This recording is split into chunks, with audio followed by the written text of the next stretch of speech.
Hello and welcome back to another episode of the Tank Observers podcast. My name is Jackson McCarty, as always joined by my co-host Chris Farr. And Chris, what are we doing today? Well, for those of you who are aware that college football exists, Yes.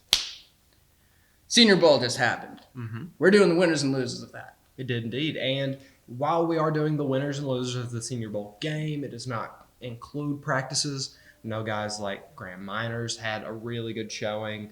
Mac Jones, who did not play in the game, had a really, really great week of practice by all accounts. And so we're just going to limit it to the guys who are on the field and that however many minutes of football we just watched. And we weren't at the practices. No. We were taking notes on the game. There's clips on YouTube and stuff that you can watch of the practices. Spent a lot of time going through those, but we want to just focus it on what was available to the public and give you a little bit of a recap. First winner we've got is actually, before we start this, I took the national team. Topher took the American team. And the first one is an American player, one Mr. Kellen Mond, who won the Bowl MVP. MVP says a lot. He probably upped himself, or at least solidified himself to maybe a day two guy, maybe third round, late second. I could see him going in that range. Of course, players like Jimmy Garoppolo, who had injury history, they fell into that late second, and they're still making names for themselves. Kellen Mond can find himself in a similar draft spot. I could potentially see that. And if you would have told me Kellen Mond was going to win the Senior Bowl MVP after the first half, I would have laughed in your face. He had a very, very tough first half. Yeah, he definitely rode some rough waters, but he ended up finishing 13 for 25, 173 yards, 2 touchdowns to 0 picks. The stat line did look better because of the second half. And if you were somebody who tuned into the game late and you saw Kellen Mond on your TV, you're like, oh, okay, he completed 13 passes? When? No, yeah, like if you just turn it on in the second half, you're like, oh my God, this kid's really good. It was tough. It was tough. That first half was not great. But if you watch the second half, there are some players in the second half that I even think made him look better when you compare his play to Jamie Newman, who, yes, he did have 10 for 14 completions, but he only had about 11 yards per completion. It wasn't exciting football, and it certainly made Kellen Mond's 2 touchdowns look like thrilling. Yeah, 100%, because when it comes to the grand scheme of thing, Ritter came back, Purdy came back. There's a whole pass, from Lawrence to Trask. Yeah. And then Bouchele, Ian Book, Tanner Morgan. There's a big gap in between your first to early second guys and your fifth rounders. Kellen Mond has done a great job with that second half, especially of making himself get a little bit closer to Trask than he is to those later guys. But a name I just mentioned there, Ian Book, is our first loser. Ian Book definitely is a loser. He was more or less the opposite of Mond. He was not the MVP and was probably the furthest thing from it with that 5 for 11 completion. He had that floater interception. All the safety didn't do was fair catch it. Yeah. For the pick. He definitely, that one got away from him. He struggled a lot. Didn't really show off any scrambling. He just didn't hack it. He wasn't there. The scrambling was the only part that I was really impressed with, even because he got around the pocket well. He definitely showed good pocket presence, pocket awareness. Right. He knew what was going on, but the throws, he tucked it 4 times. Yes. 18 yards, which isn't awful, but he didn't. It wasn't exciting football. When he was on the field, he was making the American defense look really, really good. Coming into the game, you look at the rosters, you see 1-to-1 team with Kellen Mond and Jamie Newman. You're like, okay, let's look at this other roster, and you're seeing Felipe Franks and then Sam Ehlinger, and you're like, okay, but at least they have Ian Book. Ian Book on a roster with Felipe Franks and Sam Ehlinger came out as probably the least impressive quarterback. Yes, I was really excited to see Ian Book and actually really Felipe Franks For some reason, the only quarterback that I was like kind of like about was Sam Ellinger, even though he arguably is one of my favorite out of the three. It was actually Felipe Franks who came to play out of that quarterback group. And that's perhaps the most concerning thing is whenever Felipe Franks is out playing you, and this is not an insult to Felipe Franks, it's just he hasn't looked like the same quarterback after injury. Once he's out playing you, there is a little bit to be worried about your draft stock. Moving outside of the quarterbacks, we've got the first national team winner of many, Ellerson Smith out of Northern Iowa, who I had a great time of focusing on him because the way he'd get in the backfield and just show off a lot of burst and just make his presence known was spectacular. It was absolutely something to behold. His high motor came into play. I don't know if you recall, but on a third down, Kellen Mond tried to tuck it, get that first. And Ellerson Smith, even though he was out of the play, came out from behind him and brought him down just short, forced a fourth down. Yeah, when your name is heard a lot and the rosters are what they are, that's saying a lot. He had one of the better linebacker edge performances. He kind of was a little mix of both. He's kind of like that. I don't want to compare him to Khalil Mack, but he plays a similar role. Yeah, similar position. Yeah, similar position. You know, he's an edge rusher that can drop back. It's weird, but he's a stand-up edge. Yeah, there's a word for it, and I couldn't think of it. But he was one of the biggest reasons that the American team had such a hard time running the ball. They had 20 touches and just over 30 yards, if that. They couldn't run. I think Kylan Hill led them in yards, but the best runner on their team had 2 carries, and it was Kellen Mond. So that's saying something. Yeah, looking at the stats, Kellen Mond was the only one above a 3 average at 5.5. Kylan Hill came away with a 2.5, Larry Roundtree with a 1.8, and Elijah Mitchell with a 0.5. Oh, you kill it. And Amari Rodgers had a whole -4. Yeah. But you know, that's your MVP right there. It was just so, just going back to Ellerson, it was so impressive because, you know, they invite a few of the D2 guys, the D3 guys, Graham Miners being one of those. And you're like, oh, okay, I don't know if I can really get hyped about this kid, but hopefully he shows up. And Ellerson Smith did exactly that. He showed up, and I was excited. It was cool. It was, because when you have a guy like that, he's a big dude, 6'6", like 260-ish. He's crazy. He was awesome. He definitely took advantage of the small school surprise. Yeah. The next guy on our list, hailing from NC Central, one of Topher's favorite people to talk about from the game. I'm actually just gonna sidestep out of his way here and let him take full reign. Go ahead and tell us why Brian Mills was a loser. Okay. If you're a friend of the show, tune in a lot. You know that I rarely have positive things to say about people. Yes, you are. I came out firing Nancy. I came out negative Nancy. I came out firing when we had Kellen Mond because I was actually excited to talk about him. He was one of the few bright spots on the American team. Brian Mills, what are you doing, guy? Here's the thing. He looked like he didn't belong there. I have my notes. I was taking them during the game. We were in the same room. We were taking our notes. We were watching. These are my chronological notes that I took in order on Brian Mills. He was on the field so often. Yes. And I couldn't tell you why, but here's what I had. Got smoked twice early. Poor awareness. Allowed receiver to get behind him on 4th down.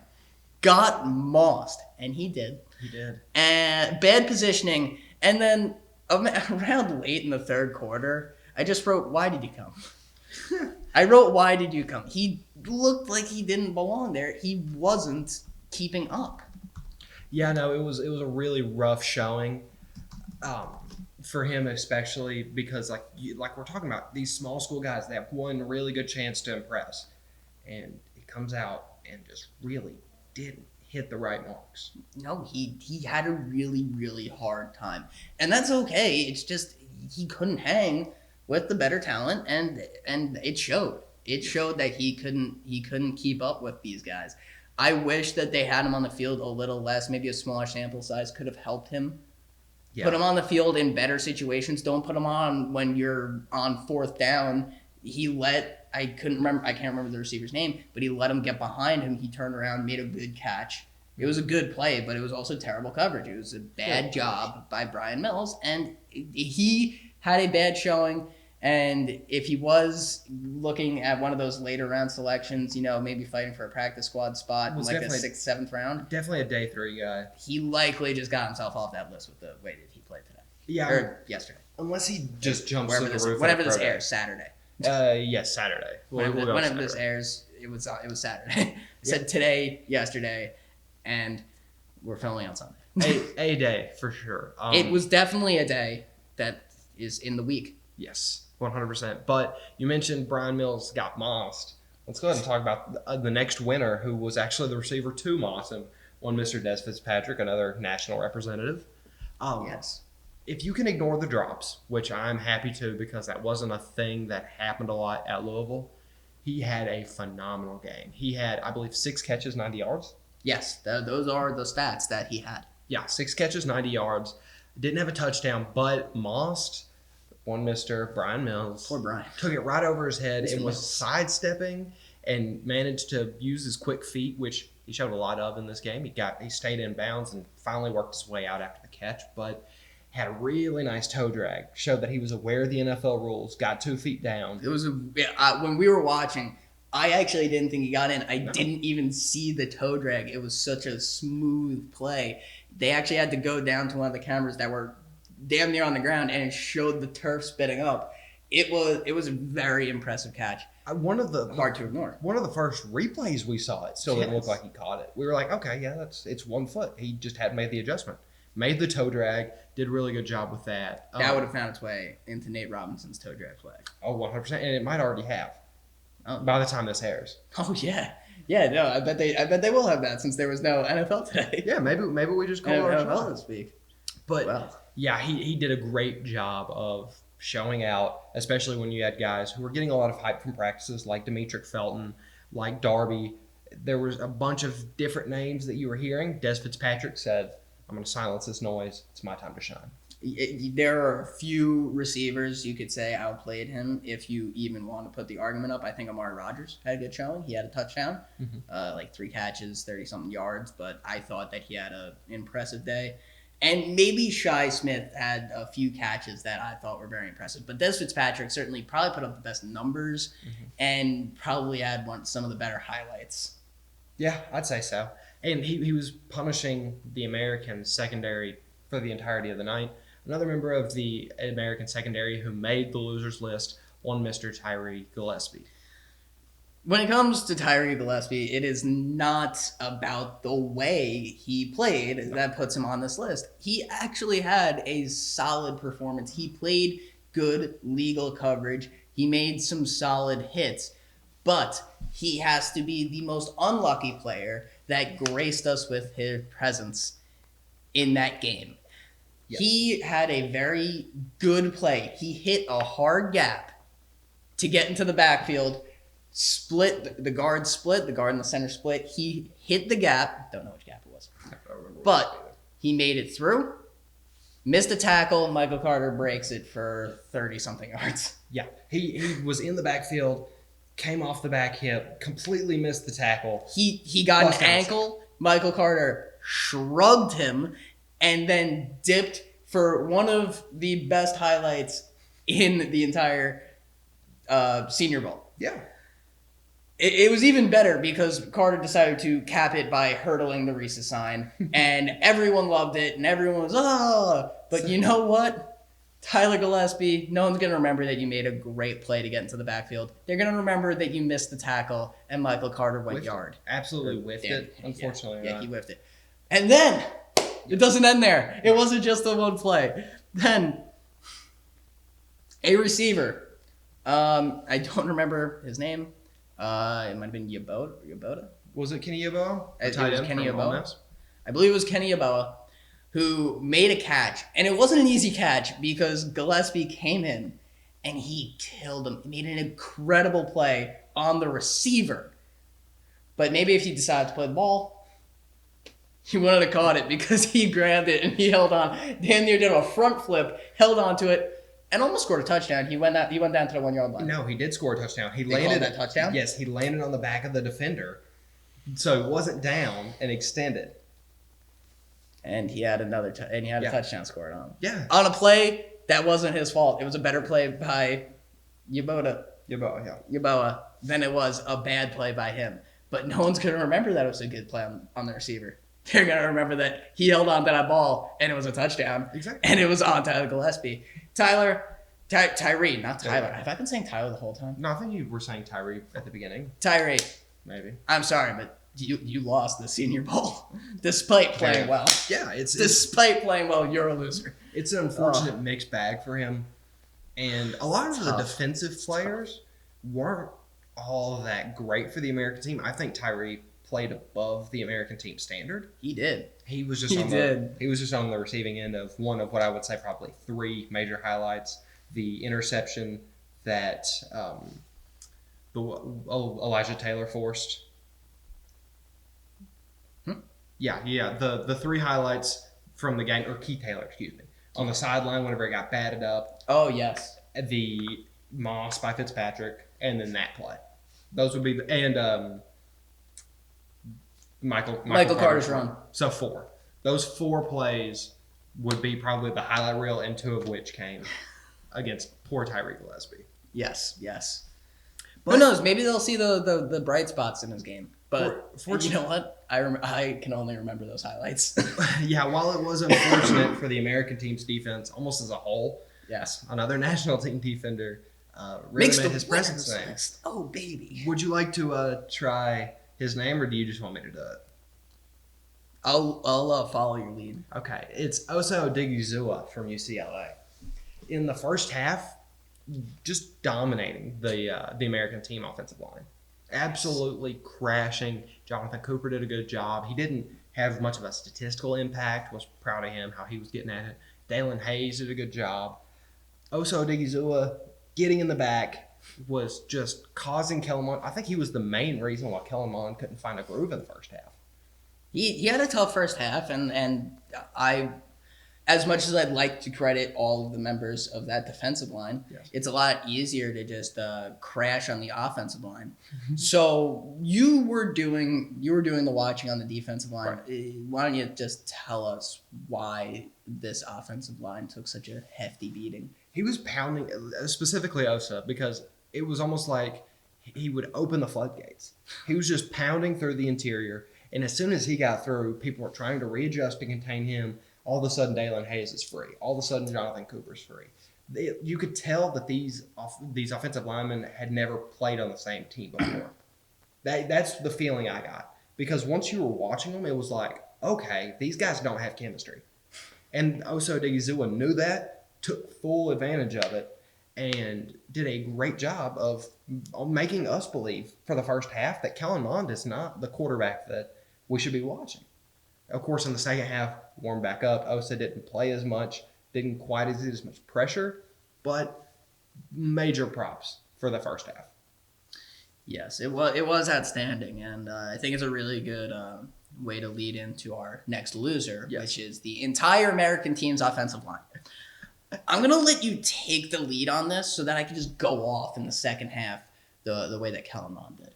Yeah, fair, completely fair, which in the second half, they weren't as much losers, I don't think. The running game, they never really aided the running game, like you mentioned earlier. 20 touches for 31 yards. Not what you're looking for there, but in the first half, they were getting bullied. There was not any space for Newman to breathe or Mond to breathe. The running game couldn't get anything working. Were they pitched a shutout in the first half?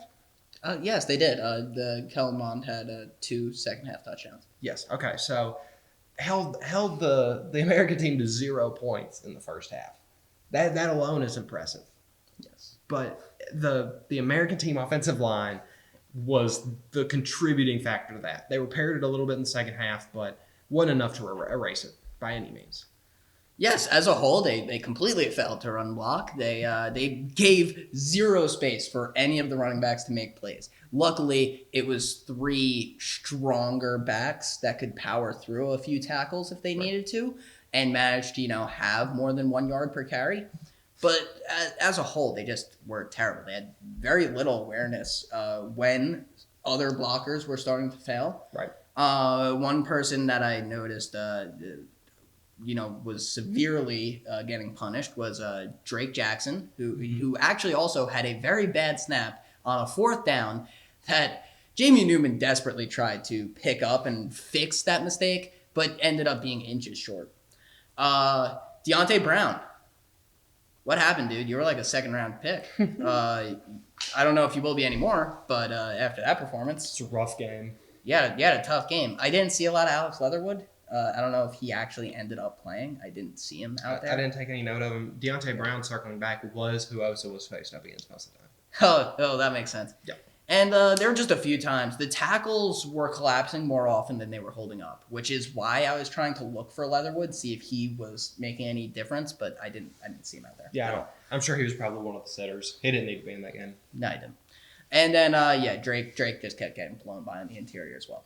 Yeah, it was a poor overall performance. Drake Jackson probably the biggest. Drake Jackson was getting punished. Yes, it was a very, he was the rough most game. noticeable, him and Deontay Brown, because Deontay was projected to be a relatively high pick for guards Top 100. Yeah, often don't go 1st round unless you're special, like Zach Martin was and Quentin Nelson. But you look to the later rounds for guards more often. Batonio, Trey Turner. Yeah, it was just, if anybody was trying to really boost their stock for the American line, didn't happen much. It was Deontay Brown. He was trying to. He was like, I got this. No, you didn't. And for the last winner of the show, guess what? It's another national team guy. Of course it is. Why wouldn't it be? They won out, man. I mean, they did. Even if the scoreboard didn't indicate that the game was all that close, I mean, national team dominated. And Benjamin St. Juste out of Minnesota, defensive back, he made a name for himself. Yes, he did. Multiple times he was in and around the ball, contested catch points, did a good job of keeping them. If they came down with it, made sure they had to work for it. There's even a time or two where he got in the backfield. He was showing some ability to contain out of the slot. And I don't remember if they pulled it behind the line of scrimmage on the run that I'm particularly remembering. I'm sure they did if they only got 1.5 yards per attempt. But he did a very good job of working his way through his progressions. He had what should have been a pick. Yes. It slapped off his hands, but it was a quick read. It was a quick read. He read Mond, I believe it was Mond's eyes. I'm pretty sure it was Mond. He read his eyes real well, and he dropped it, but the fact that he made the play means that if he had it back, I bet he would have gotten it. Oh, yeah. And he would have sixed it. That particular play, unless that receiver had that type of turnaround speed, I don't remember which receiver was being targeted, but if he had that turnaround speed, I doubt that he had the reaction time to stop, pivot, and then catch St. Juste in stride and trail him. That was a crib call. I think it would have been one of the Clemson receivers, whether it was Amari Rogers or Cornell Powell, but regardless, the fact that Benjamin St. Juste was able to flip his hips, adjust his shoulders, and still get his hands where they were supposed to be, didn't get them all the way around there. But the fact that he got himself in that position is so promising, and he came away as one of the bigger winners of the day. And the final loser is my co-host, Christopher Spar, for being assigned the American team when we were taking notes. Actually, being assigned is strong language there. He called dibs on the American team, a drive-in, because we had decided that we were like, okay, you know what? Let's divide this up, divide and conquer, make it easier. Topher was like, yeah, their quarterback group is so much better. Give me Kellen Mond and give me Jamie Newman, which I don't blame him for. I was excited about Newman. I wanted to see him scrambling. He didn't do it. One of my notes on Newman was he looked like he didn't know when to tuck and run. You could tell he hadn't played football. He looked confused. You could tell he hadn't played football in a year. Yeah. He looked like he wasn't playing. Yeah. And it was showing. He looked confused on reads. He couldn't figure out, like, all right, I have space to scramble. Let me go. And he looked like he didn't know when the pocket was collapsing. Which was almost every play. So he probably should have been catching on. Regardless, yes, I picked them. It sucked. Yeah, it made for a rough showing. It was a tough day. But regardless, it did I got the national team. I ended up spending a very nice time watching the tape. Got most of the winners here. And before we send the show off, let's go ahead and give our honorable mentions. I'll start off. I've got Felipe Franks was an honorable mention. He was the best quarterback for the team. Felt like it was needed to mention. Michael Carter, we knew he was good. He had one of the better stat lines, but I don't think he improved his stock a whole lot because coming into the game, we're like, that's a day two guy. Yeah. Like we know what he is. He's a day two guy, and he's not a primary running back, but he's great at receiving, really fast. Demetric Felton, he had 2 catches. One of them was a touchdown.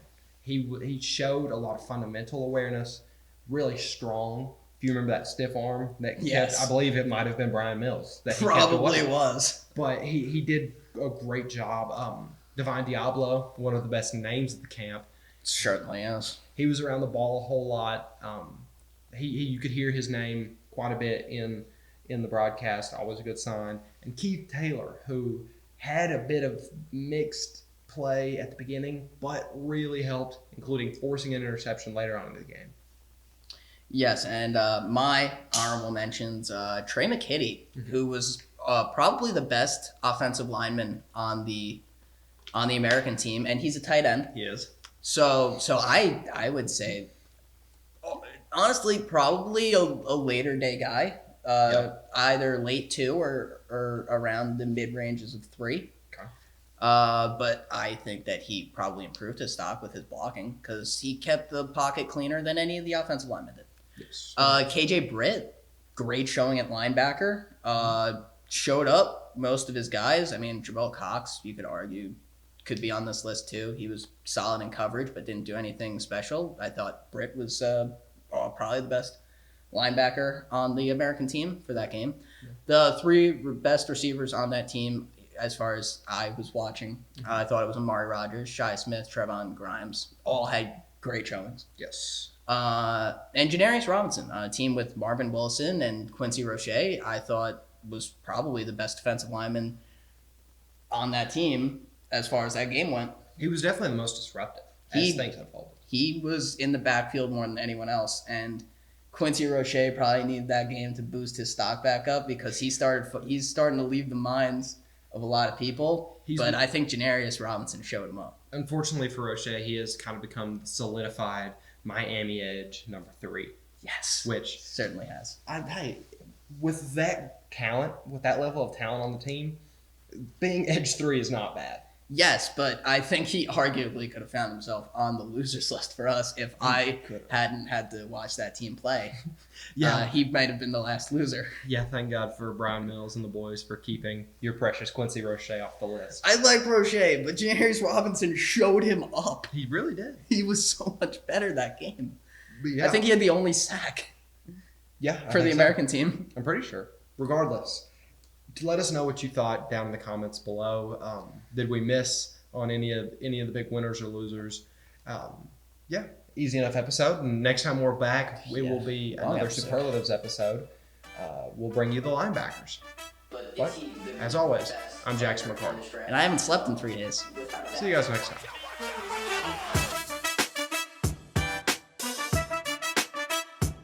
Please show